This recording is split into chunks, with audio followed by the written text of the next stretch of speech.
Commander Yannick Voss, known for his rugged demeanor and slightly unorthodox methods, strode through the bustling corridors of the Galactic trade hub with a heavy heart. His boots echoed on the metallic floors, a stark reminder of the solitude that his profession often entailed. The hub, a massive space station orbiting a busy trading planet, was a hive of activity, with beings from various corners of the universe negotiating deals and exchanging goods. As Yannick approached the administrative wing, his communicator buzzed, and the holographic image of his superior, Director Malix, flickered to life in front of him. Malix's stern face and clipped tone conveyed the urgency of his new orders. "Voss, you've been assigned a sensitive case," Malix began, his eyes narrowing. "We have an alien widow, Mira, and her child, Leo, last of the low species. They're under protective custody, but the orders have come from high up to put them on the market." Yannick's expression hardened. Selling sentient beings was not uncommon in the darker corners of the galaxy, but he had always steered clear of such transactions. "Why them?" he asked, a tinge of defiance in his voice. "They're valuable, Voss. Mira possesses knowledge of ancient technologies that many would kill for. Her child, Leo, is rumored to have abilities that we can't even fully understand yet. They're a package deal, extremely valuable." Yannick met Malix's gaze with a scowl. "And if I refuse?" Malix's reply was cold and direct. "It's an order, Voss, not a request. Carry it out or find yourself in a cell next to them." Dismissed by his superior, Yannick turned off the communicator with a flick of his wrist and made his way to the detention sector. The hallways grew quieter, the bustling noise of commerce replaced by the hum of security barriers and the occasional clank of guard patrols. Upon reaching the detention sector, Yannick was greeted by Officer Krell, a bulky figure with a mechanical arm. "They're just through here," Krell grunted, gesturing to a reinforced door. Yannick nodded, steeling himself for what was to come. Inside the cell, the scene was not what Yannick had expected. Mira, the Delos widow, was not the broken figure he had imagined. Her skin shimmered with a subtle iridescence, her eyes reflecting a galaxy of wisdom and sorrow. Beside her, a young boy, Leo, clutched a small toy, his eyes wide and watchful. "Commander Voss," Mira said, her voice steady and calm. "We've been expecting someone, but we hoped for someone who might listen to our story." Yannick paused, struck by her composure. "I'm here to ensure your safety," he lied, the words bitter in his mouth. Mira smiled sadly. "We do not need protection from those who would shelter us, but from those who would sell us." Her words echoed in Yannick's mind as he looked at Leo, who was now peeking curiously from behind his mother. The child's innocence and the mother's dignity made something shift within him. This was not just another assignment. As Yannick left the cell, his mind raced with conflicting thoughts. He could follow his orders and proceed with the sale, securing his position and safety. Or he could take a stand and do something wildly impulsive, something right. The choice would change the course of their lives forever. As he stepped back into the chaos of the Galactic trade hub, Yannick Voss made his decision. Yannick's mind was in turmoil as he walked away from Mira and Leo's cell. Every step he took was heavier than the last, each echoing through the empty corridors with a hollow sound that mirrored the growing void in his conscience. The usual indifference that cloaked his emotions during missions was peeling away, replaced by a raw, gnawing feeling of dissent. Back in his quarters, Yannick stood before the large viewport, staring out at the bustling traffic of starships and freighters navigating the space around the hub. The stars, usually a blanket of distant, comforting lights, now seemed to scrutinize his decision, waiting for him to make his move. He had seen many things in his career: corruption, betrayal, the worst of what beings could do to each other in the name of profit or survival. But the thought of selling Mira and Leo, turning a profit on their desperation, felt like a line he couldn't cross. He realized he couldn't be the one to hand them over to an unknown fate. Turning away from the viewport, Yannick activated his communicator and sent a coded message to his most trusted contact, Lucan, an old comrade who now operated on the fringes of legal space trade. Need immediate extract. High value, high risk. Confidentiality a must. Sending the message was the first step on a path that he could not turn back from. Yanek's next move was to prepare for their escape. He gathered a small cache of supplies, food, clothing, and a few basic weapons. Most importantly, he secured 3 cloaking devices, technology that was banned in civilian markets, but useful for disappearing without a trace. As he approached the detention sector once more, his heart pounded against his ribcage, not just from fear of getting caught, but also from the adrenaline of defying his direct orders. Officer Krell greeted him again, this look of suspicion in his eyes. Back again, Voss? Your shift isn't for another 6 hours. Inspection, Yanek replied curtly, flashing a forged order on his datapad. Krell shrugged and unlocked the door to Mira, Leo's cell. Mira stood up as Yanek entered, her eyes searching his. Have you made your decision, Commander? She asked, her voice calm, but carrying an edge of urgency. Yanek nodded, locking eyes with her. We're leaving. All of us. I can't promise it'll be safe or easy, but I can in good conscience hand you over to be sold. We leave now. Myra's relief was palpable, and even Leo seemed to sense the change, his grip loosening on his toy as he looked up at Yanek with a new light in his eyes. The escape was meticulously planned. Yanek led them through lesser-known maintenance tunnels and service shafts, avoiding the main thoroughfares and checkpoints. Every shadow and noise made Yanek tense, ready to protect his charges with his life if necessary. They reached the hangar where Yanek's ship, the Nomad, was docked. The ship was an older model freighter with a patched-up hull and a temperamental engine, but it was fast and equipped with the latest stealth tech, perfect for a quick getaway. As they boarded the ship, Yanek looked back at the hub, its lights shimmering like a mirage against the backdrop of space. He knew that his actions this day would burn many bridges. But as he saw Mira and Leo settling into the cabin, a sense of peace settled over him. It was the right decision. He felt it in his bones. The Nomad's engines hummed to life, and they slipped away from the Galactic trade hub, disappearing into the cosmic ocean, as if they had never been there at all. As the stars blurred into streaks of light with their increasing speed, Yanek set a course for the edge of the galaxy, where old friends and new beginnings awaited. As the Nomad hurtled through the vast emptiness of space, Yanek knew that the hardest part of their journey had just begun. He had anticipated pursuit, but the reality of it hit him when his radar lit up with multiple signals trailing them. The Galactic Trade Authority had deployed their elite trackers, notorious for their ruthless efficiency in hunting down fugitives. Yanek's hands tightened on the controls, his eyes flicking between the radar screen and the dark expanse of space ahead. He dipped the ship into a nearby asteroid field, a dangerous maneuver but one that could potentially throw their pursuers off. The Nomad weaved through massive boulders and spinning asteroids, its old hull creaking under the strain. Mira and Leo were strapped into their seats, their faces tense. Mira watched Yanek's every move with a quiet intensity. Can we outrun them? She asked, her voice steady despite the tumultuous ride. It's not just about outrunning them, Yanek replied, his focus unyielding as he dodged another asteroid. It's about outsmarting them. These trackers use pattern recognition algorithms. We need to be unpredictable. As they zigzagged through the asteroid field, Yanek deployed a series of decoys, small, drone-like devices that mimicked the Nomad's energy signature. The trackers diverted their course, following the decoys, giving them a momentary breather. We need a plan, Yanek said, glancing back at Mira and Leo. Somewhere to lay low and think our next moves through. Mira nodded.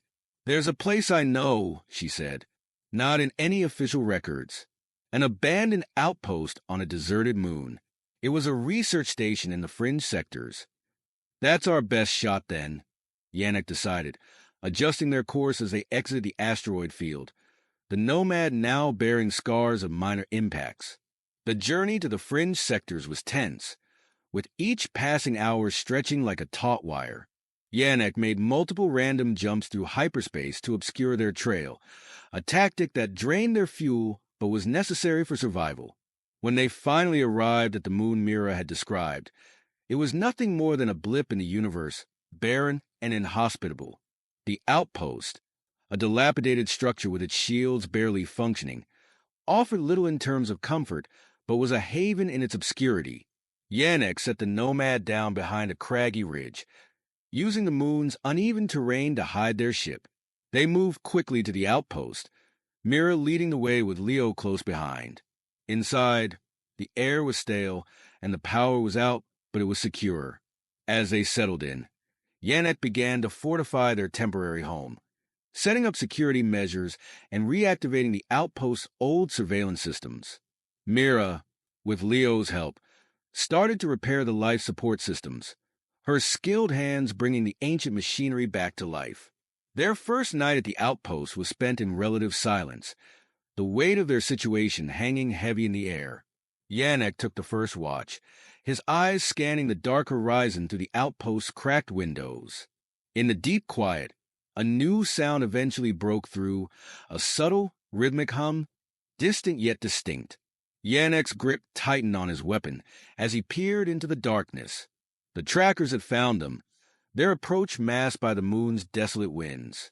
As dawn broke over the barren landscape, the battle for survival began anew. Yannick knew this was only the first of many challenges they would face together, but with Mira and Leo by his side, he felt a surge of determination. They were no longer just fugitives. They were a team, and they were ready to fight for their future. As the sun rose over the desolate moon, casting long shadows from the craggy rocks and abandoned outpost, Yannick, Mira, and Leo prepared themselves for what was to come. The distant hum of the approaching trackers had grown into a persistent roar, signaling that a confrontation was imminent. Despite the looming threat, there was a palpable sense of unity among them. Inside the dimly lit outpost, Yannick surveyed the array of old screens and control panels, now flickering to life under Myra's careful manipulations. Leo sat by her side, his young face illuminated by the glow of the monitors, his presence a constant reminder of the stakes at hand. Once they get here, they'll try to breach from multiple points, Yannick explained as he loaded his blaster. We'll need to keep them funneled into our line of sight.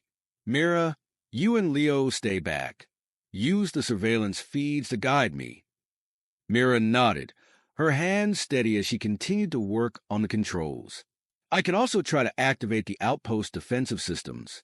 They haven't been used in years, but if I can get them online, we might have a chance to hold them off. The outpost, a forgotten relic from a less civilized time, was surprisingly well equipped. Myra's skills with technology were proving invaluable, and as she worked, Yannick felt a new wave of respect for her. She was not just a survivor, but a warrior in her own right. As the first of the trackers appeared on the horizon, small dots moving quickly against the stark landscape, Yannick took his position near the main entrance. The outpost defense system sputtered to life, sending a series of low drones and automated warnings through the air. The first clash was intense. Trackers, clad in high-tech armor, attempted to storm the entrance, only to be met with a barrage of fire from Yannick's blaster. The outpost's old turrets, now whirring into action under Myra's control, aided in the defense, throwing the attackers into disarray. Between the blasts and the orchestrated chaos, Yannick could hear Myra's voice in his earpiece, calm and focused. Left side, 2 more incoming. I'm rerouting the power to shock the ground near the west panel. Her instructions were precise, and Yannick followed them, moving with a grace he hadn't known he possessed. Each call-out from Mira guided his actions, her presence in his ear a constant source of focus. Meanwhile, Leo, under his mother's watchful eye, was learning quickly. He helped by relaying information from the screens, his small voice never wavering. The boy's bravery in the face of danger was beyond his years, and Yannick's resolve to protect them both deepened with each passing moment. As the sun climbed higher, the initial wave of attackers dwindled, repelled by the outpost defenses and Yannick's determined resistance. The quiet that followed was tenuous, filled with the heavy breaths of battle-weary fighters. "We did well, but they will be back and in greater numbers," Yannick said, checking his weapon for damage. "We need a longer-term plan." Mira approached him, Leo's hand in hers. "There's more to this outpost than just these defenses. There are things here, Yannick, secrets that can help us more than you know. But I need time to unlock them." Yannick nodded. "You'll have your time. We'll hold this place as long as we need to."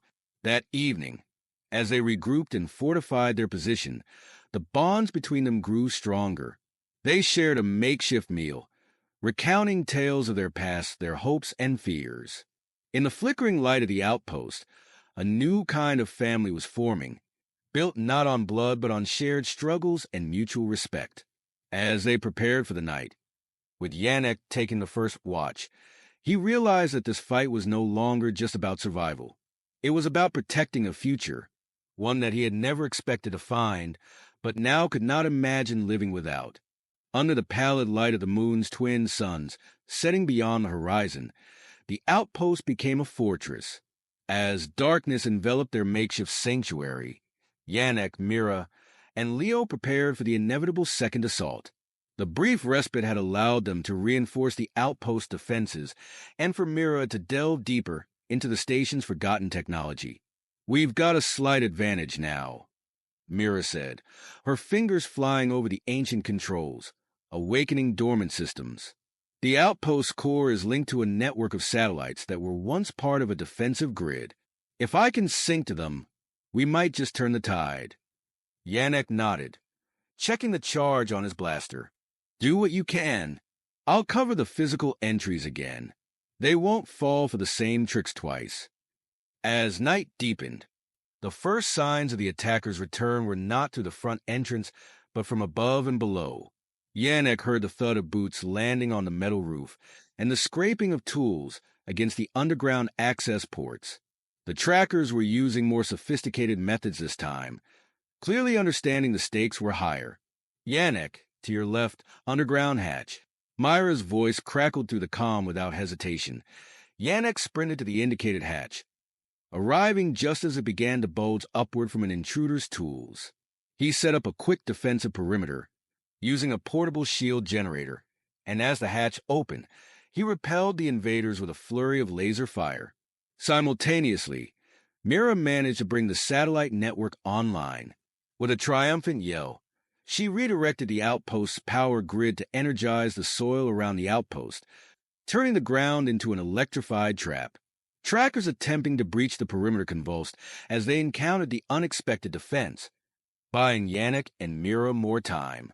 "We have an eye in the sky now," Mira announced, watching as one of the reactivated satellites relayed images of their assailants regrouping.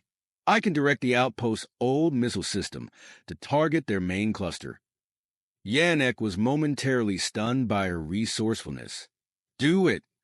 High above, the forgotten satellites whirred into action, and old but still lethal missiles streaked across the sky. Explosions lit the night, casting a harsh light over the barren landscape as the main force of trackers was thrown into chaos. Despite their successes, the battle was far from over. A small group of trackers, more cautious and cunning than their predecessors, managed to enter the outpost. Yannick met them in close quarters, his combat skills tested to the limit. Each corridor and room became a battleground, with a stark, clinical light through long shadows as Yannick moved with lethal precision. During a brief lull, Yannick retreated to the control room, where Mira was monitoring the battle. Leo, his small face set in a determined frown, was beside his mother, handing her tools and relaying additional information. "Mira, they're adapting quicker than I expected," Yannick panted, reloading his weapon. "We need to keep them guessing." Mira nodded, her eyes scanning the data screens rapidly. "I have one more trick. The outpost core is capable of generating a holographic decoy of itself. We can create a phantom image of the outpost a few kilometers away. It might divert them long enough for us to strike decisively." "Let's do it," Yannick agreed, his respect for Myra's tactical acumen deepening further. With a few swift commands, Mira activated the holographic projector. A ghostly image of the outpost appeared on the horizon, its details so precise that it even mimicked the damage they had sustained. As expected, several trackers broke off their assault, drawn by the decoy. This momentary distraction allowed Yannick to lead a counteroffensive, pushing the remaining trackers back with renewed vigor. Mira, meanwhile, used the satellite imagery to guide his attacks, her voice a constant presence in his ear. As dawn approached, the remnants of the tracker forces, confused and leaderless, retreated. The outpost stood, battered but unbeaten, a testament to their resilience and tactical prowess. In the quiet aftermath, as they watched the suns rise over a landscape scarred by battle, Yannick, Mira, and Leo shared a moment of exhausted relief. They had faced overwhelming odds and emerged victorious. But more than that, they had forged a bond that felt unbreakable. Together, they turned their eyes toward the horizon, knowing that their fight was not over, but for now, they had won a significant victory. As the first light of dawn spilled over the barren landscape, the small, battle-weary group stood together, watching the horizon. Yannick, Mira, and Leo had not only defended the outpost, but had turned it into a symbol of their resilience and determination to forge a new path. In the aftermath of the night's fierce battling, the outpost, though scarred and partly ruined, felt more like a home than merely a hideout. Yannick surveyed the damage, noting the impacts and burns that marred the structure's exterior. Each mark told a story of survival and courage. "We need to make this place livable if we're going to stay longer," Yannick said, turning to Mira and Leo. "We'll repair the damage, reinforce the defenses, and make sure no one can take us by surprise again." Mira nodded in agreement. "There's more to be done," she replied. "The technology here, some of it is still a mystery even to me, but it has the potential not only to protect us, but also to help others. We could make this an outpost of knowledge and sanctuary." Leo, ever curious and eager to learn, tugged at his mother's hand. "Can I help too? I want to make sure we stay safe," he said, his eyes wide with the solemnity of his offer. Yannick ruffled Leo's hair, his affection for the boy clear in his smile. "You will be our chief assistant," he declared, and Leo beamed with pride. Over the following weeks, they worked tirelessly. Yannick and Mira repaired the structural damage and upgraded the outpost defenses, using both the ancient technology Mira uncovered and the skills Yannick had acquired over his years of mercenary work. Together, they expanded the living quarters, making them comfortable and secure, while Leo helped where he could, learning quickly and always eager to be involved. They also worked on tapping into the outpost communication array, enhancing it to reach out across the stars. Mira had the idea to use it not just for their safety, but to offer aid to those who might find themselves in peril, turning their haven into a beacon for the lost and the hunted. "It's not just about surviving anymore," Mira explained one evening as they sat together, looking up at the stars. "It's about creating something meaningful out of what we've been through. This outpost can be a place of hope." Yannick, who had spent so much of his life moving from one mission to the next, found the idea both novel and inspiring. A sanctuary, then, he mused, a place where anyone, regardless of where they come from, can find safety and a new start. Leo, listening to their plans, added, "And where no one will be alone or scared again." Their simple life was punctuated by the occasional challenge, as remnants of the trackers or new threats discovered their location. But with each challenge, the trio grew more adept at defending their home, using a combination of stealth, intelligence, and the powerful technology Mira harnessed from the outpost. Months turned into years, and the outpost grew into a well-known haven in the outer sectors. Yannick, Mira, and Leo, once fugitives on the run, became guardians of a sanctuary that stood as a testament to their journey, a beacon of hope, a safe haven, and a home. As they watched the sunset one evening, the outpost humming softly in the background, Yannick couldn't help but reflect on the unexpected turn his life had taken. From a lone mercenary to a father and protector, he had found a family and a purpose he had never known he was missing. With Mira by his side and Leo growing into a bright and brave young soul, Yannick felt a profound sense of peace. They had built something far greater than themselves, a legacy of compassion and resilience that would endure beyond their own stories in the vast, starry expanse of the universe.